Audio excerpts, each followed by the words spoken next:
Welcome, race fans, to Pump the Brakes, the one, the only, the Cadillac of Formula One podcasts. I am your host, the Pitlane Patriot, and this is the inaugural episode of the inaugural season of Cadillac Formula One. If you're here right now, you are joining me at the very beginning. Whether you're brand new to F1 or you've been watching for years, this show is about experiencing a team from the ground floor. No gatekeeping, no pretending we've been here forever, just learning, watching, and building something together. Race by race, week by week, all season long. So let's get into it. Lights out. And away we go. Even start from the front two. Bottas gets away better than Perez. First off, wow. What a Super Bowl advertisement and what a reveal. That was amazing. I'm so glad I got to see that in person. The spectacle, the car, everything about that, just amazing. And for all of you who saw my sign and saw me at the car reveal in Times Square, thank you. Thank you for joining us. Today we're starting simple. What is Formula One? How did Cadillac get here? And this is the pilot episode, so who are our drivers, our pilots representing the team in year one? Formula One isn't just racing, and it's not just fast cars, and it's definitely not just something Europeans care about. Formula One is the highest level of motorsport in the world. Okay, think of it like if NASCAR is stock cars and IndyCar is like pure open wheel speed, Formula One is engineering masters meeting gladiators.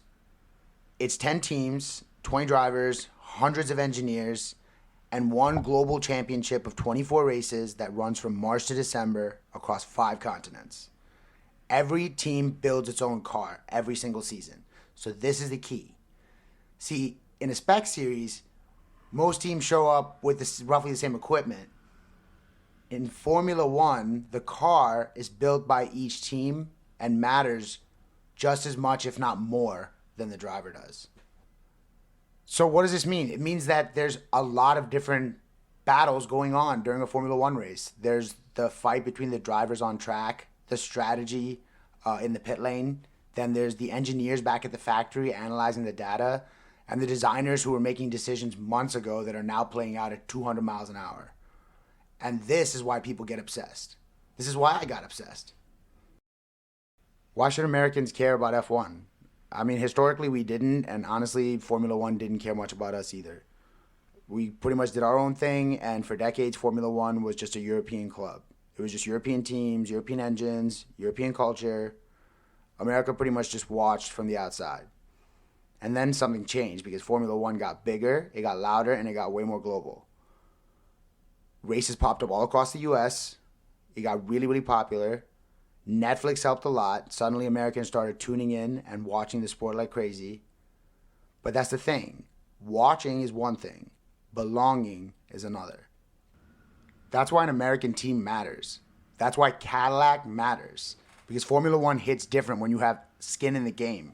When you're not just watching Max Verstappen win another race. You're watching your team build, struggle, learn, go through the shit, fight.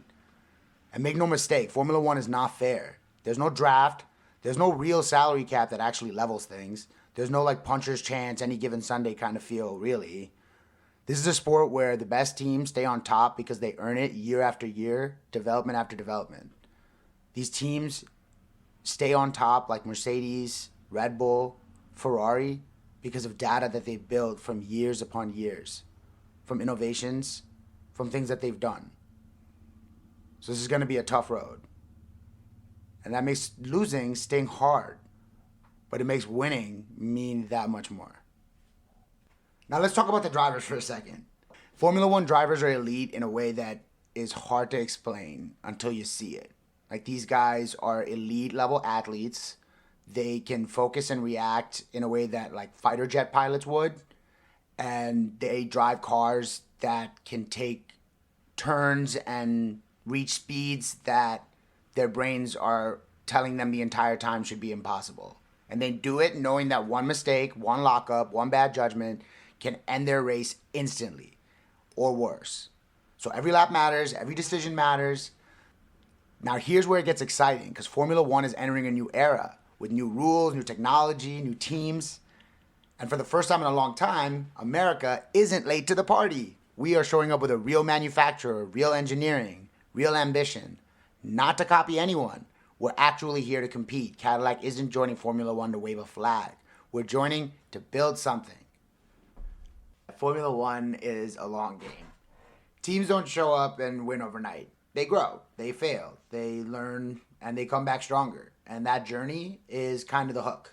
If you like watching something become great, if you like seeing process turn into performance, Formula One will get under your skin fast.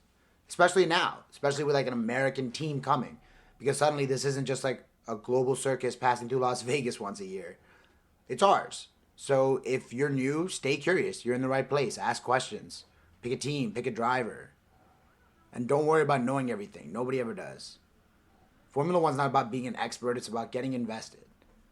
And for all of you that Cadillac brought you here, good. Because that means you showed up at exactly the right time. And America isn't watching from the outside anymore. We are in it. Yeah, ready to check. So, the Super Bowl ad is actually not where this whole thing started. Let me start by telling you the story of how we got to this point. And this story isn't about a logo on a car. It's about how America forced its way back to the most exclusive club in motorsports. It started, in fact, with Mario Andretti.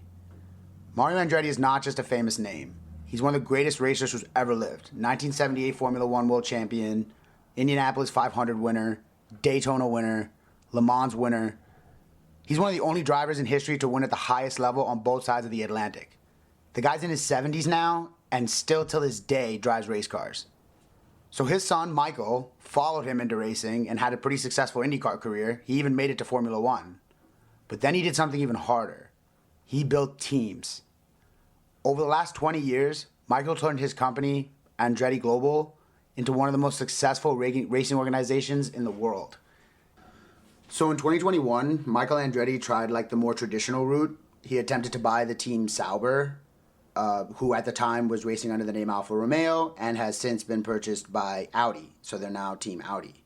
So Michael attempted to buy that team. That deal came really close, but it ultimately ended up collapsing. Andretti said that the issue wasn't money. It was about control, that Formula One didn't want to hand over the keys to Andretti and his brand, whatever other politics were involved. That rejection changed everything. Instead of asking for permission, Andretti decided to build something new, something American that Formula One could not ignore. By 2022, Andretti was openly talking about entering Formula One as a brand new team. Obviously, the reaction across the paddock was skepticism because starting a new F1 team is brutally difficult. It's expensive, it's political, and honestly, in the past, it almost never worked. Then January 2023 happened. Andretti Global announced a partnership with General Motors, with Cadillac leading the Formula One effort. And suddenly this was not an American knocking on the door anymore. This was America's largest automaker showing up with blueprints. This wasn't a sticker deal. This wasn't a branding deal. This was General Motors saying, we're coming and we're building something real. It's a US-based organization, a strong American identity, a serious UK technical base because operating solely out of the United States would be a logistical nightmare, and Cadillac being the face of the project. And that's the point. So now it's the middle of 2023, and the FIA has opened a formal process for new teams to enter Formula One. Andretti and Cadillac submit a full application. I'm talking finances locked, facilities, staffing, long-term commitments, whole 9 yards. In October 2023, FIA approved the project on sporting and technical grounds. Now, this was a big deal because it meant, at least on paper, the racing side was legit. But Formula One isn't just racing. First and foremost, it's a business. So in January 2024, Formula One management, which is basically the union of all the Formula One teams, rejected the Andretti application commercially. Sorry, America, but no thanks. But that headline fooled a lot of people. Being the American manufacturing powerhouse that they are, General Motors did not take no for an answer. They pivoted. Instead of retreating, Cadillac doubled down. Throughout 2024, General Motors began acting like a Formula One manufacturer, even without a guaranteed grid slot.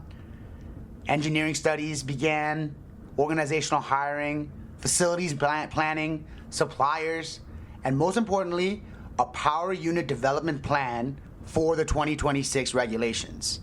This was preparation. By the end of 2024, the narrative had completely shifted. Andretti had forced open the gate. Mario provided the legacy, Michael applied the pressure.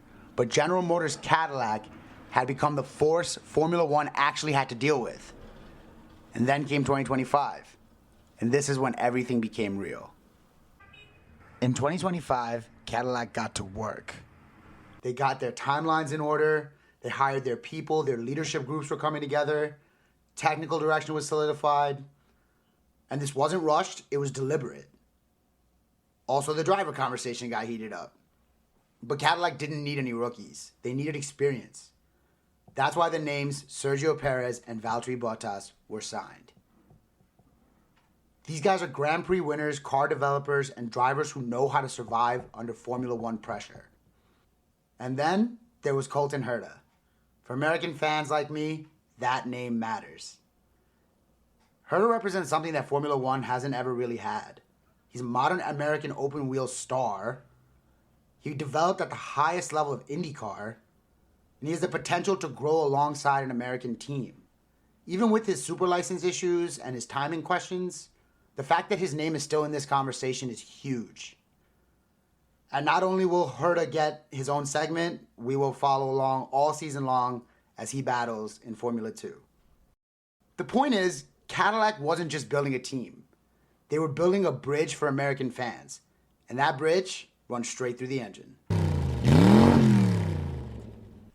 Throughout 2025, General Motors continued to lay down the foundation and plan for an all-American built Formula One power unit.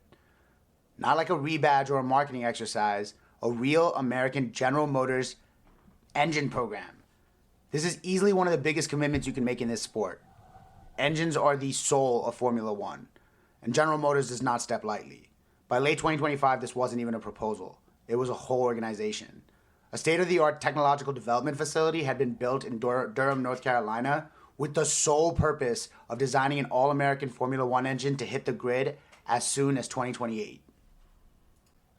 And now it's 2026. Preparations have turned into execution, and Cadillac is ready to hit the grid for its first season. Every decision has been tightened, and timelines have been sharpened. This is no longer about convincing Formula One. This is about proving our competence as an American Formula One team. The stopwatches are coming out, spreadsheets are giving way to lap times, and Cadillac's presence is no longer theoretical. This is America crashing the gates of Formula One, not with noise, but with preparation. The car is coming, the engine program is alive, and the drivers are lined up. And for the first time in a really long time, American fans aren't just watching Formula One. We're a part of it. Do they have the car? We have the driver. Time to talk about what everyone wants to talk about, the most important thing about Cadillac's first season, the drivers. Team Cadillac's inaugural season drivers are Valtteri Bottas and Sergio Perez. Okay, so you don't just bring in Sergio Checo Perez to play an expansion team game. You bring him in because you want a real, experienced adult in the room to build a real F1 operation immediately. Checo's like one of those drivers where the casual fan may miss the point. Like they'll see the Red Bull years and only judge him against Max. But if you zoom out, Perez's career as a whole is basically one giant game of survival, adaptation, and over-delivering when a car isn't perfect. It's exactly the kind of profile you want for a brand new team like Cadillac. So originally born in Guadalajara, Mexico, Perez has basically been racing his entire life. He started karting when he was like 4 and been behind the wheel since. He went through junior formulas, single-seaters, and then he rose the ranks all the way to Formula One. He broke into Formula One with Sauber, who is now Audi, and in 2012, he had a breakout season with them. He had multiple podiums. It was the kind of results that the top teams were like, okay, like this guy's for real. And then he had a McLaren season, which was like sort of a bit of a detour. But after that, he like found his real home at Force India. Like these were probably his most notable years, was when he arrived at Force India, later known as Racing Point, later known as Aston Martin. The teams that live and die on execution, tire life, and strategy is where Checo actually becomes Checo. And this is why he's so key for our Cadillac team. He will be able to do for us very similar to what he did when he was at Racing Point. The part that people tend to forget about Checo is his key role during Force India's crisis moments. When Force India was going through that huge bankruptcy, I won't go into much detail, but Force India basically, their owner was in huge legal trouble and they were about to disband and had to sell their team. And Perez was kind of their anchor that whole time. During the Force India crisis, Perez was involved in the legal action that helped push the team towards being saved instead of being collapsed. And it wasn't, Perez helped push that team forward when it easily could have just died. And then there was the career stamp year, which was 2020, when he was at Racing Point 2020, the Sakir Grand Prix of 2020. As a Cadillac fan, I must recommend you all go back and watch this race because it's probably his best one. Checo wins his first Grand Prix in a storybook way. He gets spun out early, drops back, still fights, and strategically finds his way to victory. F1 literally framed it as last to first, the win that mattered because it validated what insiders already believed, that this guy was truly a top-level driver. And then came the call-up, Red Bull. And whatever you think of that era, the facts are the facts. Perez became a multiple race winner, and his best full season in the standings was runner-up in 2023 with Red Bull. He also earns a reputation as a street circuit monster because Monaco is his headline. He won there in 2022, and that race is basically his tire life masterclass. So, yeah, another great one to watch. The Red Bull era ended early. Technically, Checo had a contract until 2025, but he still chose to split because, I should just tell you how ruthless the environment is when politics and performance get loud. So why Cadillac? Because this is exactly the kind of final big chapter that a guy like Perez is looking for. It makes sense. A new team, new regs, and a chance to be remembered as a guy that helped build something as opposed to being second fiddle to Max. Perez has a chance to come back and really stamp his legacy as one of the greatest race car drivers that ever lived. Now let's talk about Valtteri Bottas. Valtteri Bottas is often misunderstood. People remember the quiet interviews, the calm demeanor, the lack of drama. But what they forget is Valtteri Bottas spent years racing at the absolute front of Formula One. Multiple race wins, multiple championships as part of a dominant team, endless laps developing cars under pressure. At Mercedes, Bottas was trusted with the one thing above all else that really mattered: execution. When the team needed points, he delivered. When they needed feedback, he gave it. And when the team needed consistency, time and time again, he proved it. That's not boring. That's invaluable.